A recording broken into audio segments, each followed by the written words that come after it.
Ngayong araw, magluluto tayo ng ginisang tulya at bunga ng ampalaya.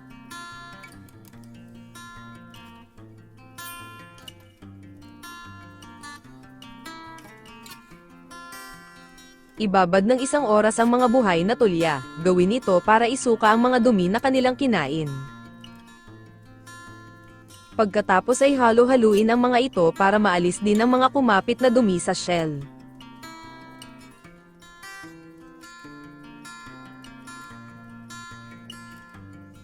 Sa isang kaserola ilagay ang mga nalinis na tulya. Lagyan ng tubig.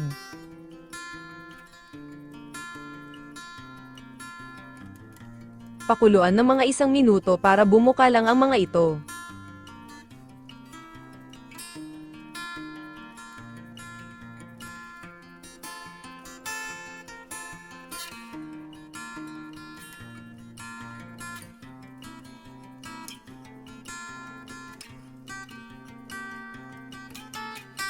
Hanguin mula sa kaserola ang mga tulya. Ang pinagpakuluang tubig ay isantabi muna para mamaya ay gamitin din nating pansabaw. Isa-isang alisin ang mga laman mula sa shell.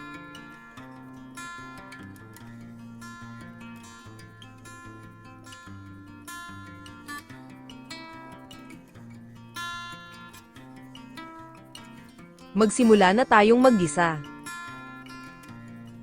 Maglagay ng mantika sa mainit na kawali.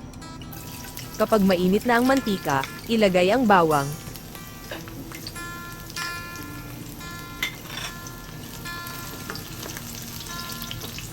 Lutuin hanggang ito ay mag-golden brown. Isunod na ilagay ang sibuyas. Maglagay na rin ng asin.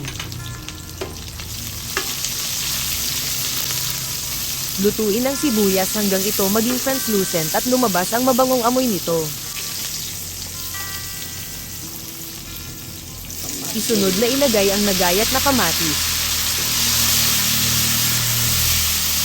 Halo-haluin hanggang ito ay mama.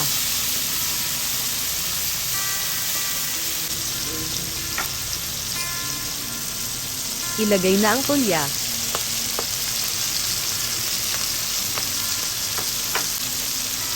Halo-haluin.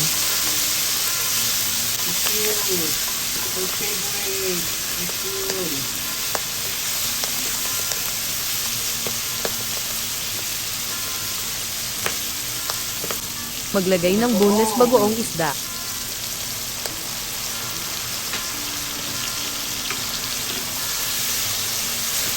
Hayaang magisa ang tulya sa loob pa ng 1 minuto.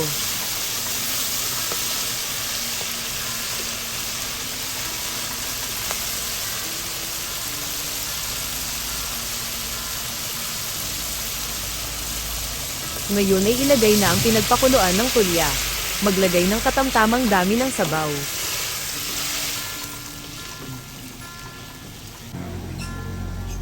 Takpan ng kawali at hayaang kumukulo sa mahinang apoy ang ating linuluto. Samantala, ihanda ang bunga ng ampalaya.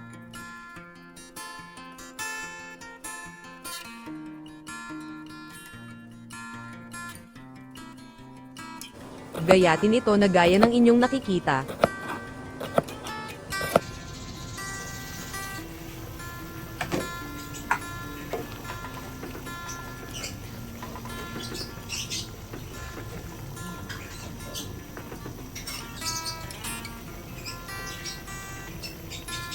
Ilagay ang nagayat na bunga ng ampalaya.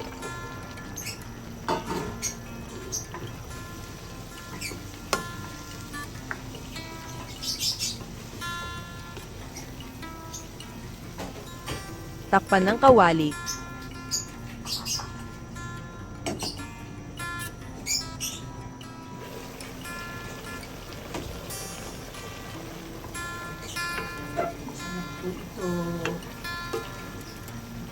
Ito po ng aking bunsong lalaki. Si Nico. Ito, hindi ka na. Tikman. Timplahan ng asin kung kinakailangan. Lutuin pa ito ng 1 minuto.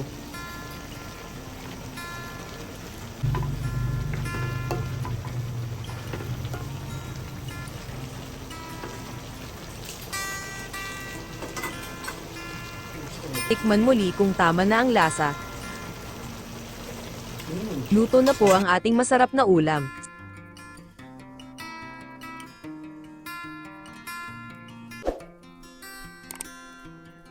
Salamat sa panunood.